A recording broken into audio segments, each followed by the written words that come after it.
are you? Well, let me introduce myself. I am Dr. Julia Deer, holistic chiropractor from Bay City, Pigeon, and Bad Axe, Michigan. And who in the world are you? I'm St.Hilaire, coach and nutritional consultant. Wonderful. Are you do you run around with a little stripey thing and a whistle in your mouth? Yes. I've seen it. It's not pretty. No, I'm kidding. You're a What, health you don't coach. like my little stripey thing? No, I like your stripies, but you're definitely a wonderful holistic health coach. Thank you very much. Thank you for being here with me. Thank you for being here with me. So that was our intro. Yeah, who are we, though? Yeah. We are the passionate pundits. We are the passionate pundits, and welcome to the show. Welcome to the show. I have a few guests in my audience, too. I just wanted to... And that's always more fun. Yeah, I just wanted to shout out to my guests in my audience. I have a dear friend of mine, Marilyn Anquetel, and her granddaughter, Juanita, has joined us. And, of course, as always, we have Patrick. Patrick who? Patrick Deer. Dear Patrick. He is. He's the techie guru. Techie guru. Yes, that's exactly what person. He doesn't have horns generally. He's usually a pretty laid back kind of fella. So we're glad to have him here. Deer horns. Oh, I get it. Oh, I get it. Antlers. Antlers. That would have given it away, Marilyn. All right. So that's so funny. I haven't really heard that one. I hear a lot of things about my name. My last name is Deer, like the animal. And so I hear a lot of people, oh, you're such a deer, and you're my dear friend. And, yeah, lots of that, which is cool. Wow, there you go. Well, I'll tell you what. Oh. One thing that's kind of funny is that my oldest son, his name is John Patrick Kevin Deer, which means he is John Deere. He is the John Deere. Does he wear a lot of green and yellow? No, he doesn't. But when he was a kid, we really we collected John Deere. Plus, I lived in Davenport, Iowa, which is right across the river from Moline, Illinois, which is the John Deere capital of the world. So, of course, there was everything was named after John Deere. So, my little boy, 3 years old, thought everything in the world was named after him. So, he was very receptive of that. I'm going to tell you a quick little story because it's so fun. I love kids; they're so great. So, we went to.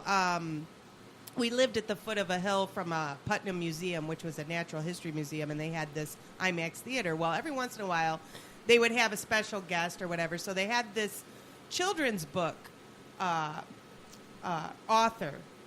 who came to the museum. And so I thought, I'm going to take the boys up there, and I'm going to buy them a little book, and I'm going to have them sign it to them, and I'm going to give them the whole, little experience of going and meeting an author for the first time. Well, JP was probably 4 at that time. And we walked in, and there was a line, and we get up to the head of the line, and the author asks my son, who do I make this to? And he's like, he goes, you may not recognize me, but I am the John Deere. You've heard of me, I'm sure. The freeway's named after me. The Commons is named after me. There's a lot named after me in this town. He was 4 at the time. And the author got such a kick out of the whole conversation. I mean, I was just taken aback. I just let him go for it because this is how I raise my kids. They are themselves, and I let them be themselves. So he was just talking it up, had a whole conversation with this fella. Come to find out, this guy was the editor of the I'm trying to say Bay City Times. The what was it called? Quad City Times. And which was the huge newspaper there at the time.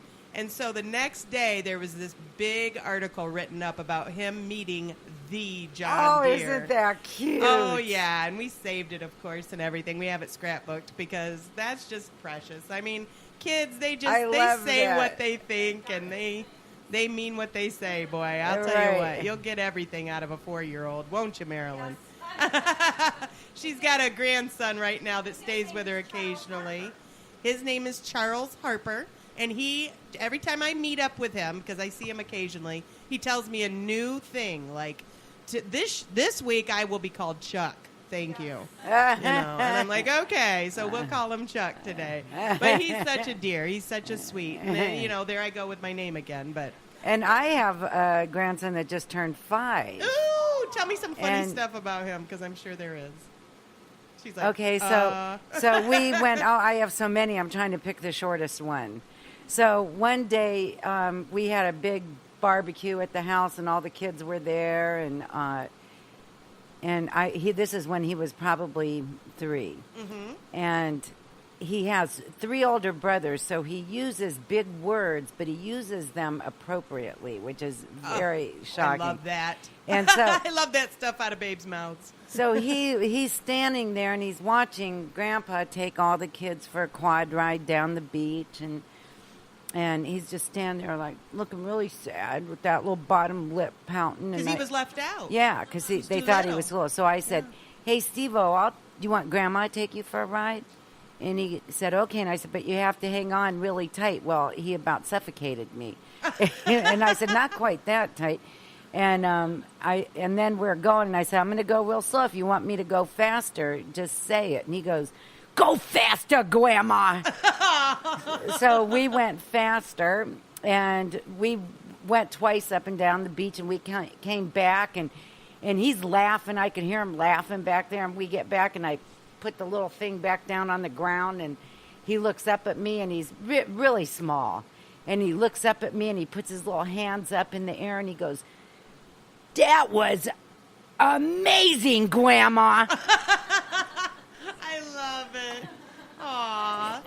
They're so sweet. He was really funny. You know, it's like, I wish we all could capture that and keep that with us. Because there's so many things in this life that I'm just amazed by, and I kind of act that way, and people get tickled by it because I act that way. I'm like, "Oh my gosh, that is amazing! That is so cool!" And it might have been, the way that a bird flew across the sky, and people are looking at me like I am a nutcase. But I would never look don't at you care. like that. Thank you, Dad. I think everybody should be like that. Because I am constantly in awe. I mean, the things that God has created and the universe has in it for us to witness is just completely awe-striking to me. It is. Awe-inspiring. And the fact that you happen to be right there, right then, when that miraculous event took place. Right.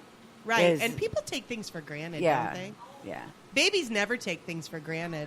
Boy, they are so appreciative of everything that comes across their vision and everything. I love it. I love watching them. And I think we should be more like them. Yes, I agree. I have a little theory. I think they know the meaning of life, but they're not sharing it. Well, in this book that I read, I can't even remember which one it was.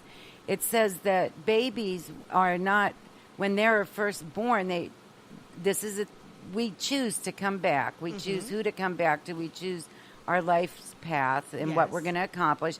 And when they are first born, they're more tied to that. They haven't forgotten yet. Right. They can remember. And I believe they remember for up to like the age of 2.5. But again, they're not letting us in on it. Right. I asked. The little suckers can't talk. Mine could, but mine refused. He was so funny when he was, oh goodness. Let's see. I think Which he was one is maybe this? John Patrick again. He was just outspoken from the get-go. He could carry on a conversation with you fully, but not only that, he could debate a point and win. At how old? At like 18 months old. See, and Errol was like that at 2.5. Oh my gosh, it was ridiculous, and he cracked everybody up. But I remember going into Walmart and buying this little tiny like suit outfit for Easter, and he was maybe 16, 18 months old at the time. And I brought it out to the car, and I jumped in the car because we were on our way somewhere. Like, we had to be somewhere, and I'm like, oh, my kid doesn't have anything cute, so I'm going to go buy something. So Patrick's waiting out front Walmart, and I jumped in the car, and John Patrick was sitting in the car seat in the back, and he's like, "Mom, let me see." So I pulled it out, and I put it around. I don't think even we had backwards facing car seats then, because I feel like I just held it up, and I held it up, and he goes, "Aw, Mom, it's a little mister."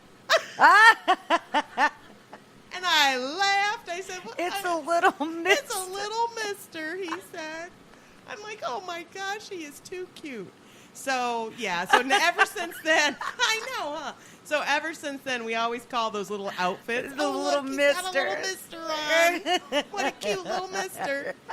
There's been a lot of things he said when he was a child that that's is hilarious. stuck. Like my sister came to visit him one time. He was real little, and she was sitting by him, and she was trying to talk to him. Excuse me. And he didn't really want to have anything to do with her at the moment. He was just like in his own space, and he's like, and he looks over at her, and he goes, "You're making me nervous." So now, like, still to this day, if anybody says anything to her and it's I've appropriate, heard you she'll say that. Yes. she'll go, "You're making me nervous. Get away." My little one says, "I got an eye on you." Oh, that's so cute. You're my making goodness. me nervous. You're making me nervous. So I know. I want to confess. I got a confession to make. You're going to tell us? I'm gonna tell you. Oh. You know, last episode I was talking about, man, I haven't been sick in 3 years. I don't get sick. Knock on wood. Well, I should have knocked on something bigger than wood, because by golly, that weekend I caught it. Well, you know, the problem is this is particle board, probably. Well, shoot, you should have a sign up. I'm because gonna get a. I I'm gonna get a block got of screwed. wood. Got screwed up there. Yeah, tack it to the top. Well, that's true. Marilyn's telling me knock on my head. Yeah, so I got sick. I got a cold. I got a virus. It was awful. I hated it. I'm gonna say that one more time. I hated it. I was on my way to convention, actually. I had a convention to go to in Detroit. And What so, a bad time to get oh, sick. Lord have mercy. And it was at this hotel. I'm not going to say what hotel, but it was at this hotel where I had to walk for miles between classes. I mean, miles. And there was no signage, and it was all under construction. Oh. So you didn't know which way to go, so probably miles could have been 10 foot if I'd have known which direction to go. But no, I ended up in like different places. Oh, that's so bad.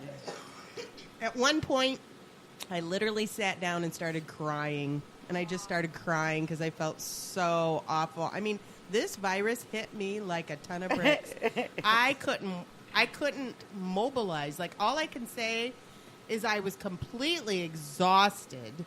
Like, You Like, just what I would needed to be in imagine- bed for a couple of days. but I would have imagined 100-year-old is like, that's how I felt like if I was 100 years old.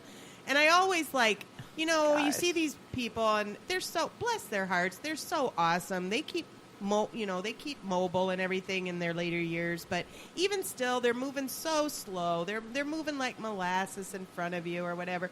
I always practice patience with that because, look, if you can't get energy enough to walk and you have to sit down and cry about it, imagine if it was like that every day. Yeah. Imagine if every day you had to make sure you were up and ready 2 hours before you had to be somewhere because it would take you that long to get wherever it is. And they manage.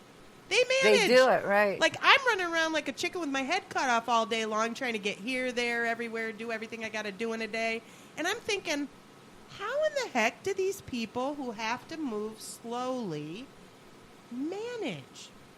They do. Yeah. Somehow They do. just budget their time. They budget their time. They're up at like Or 3 they're in the always morning. late. So, well, no. Like, I've not even encountered that. Most people like that understand their limitations, and they literally plan ahead Right. to give themselves plenty of time to get into a car. Or to walk to the garage, To walk to the right. garage.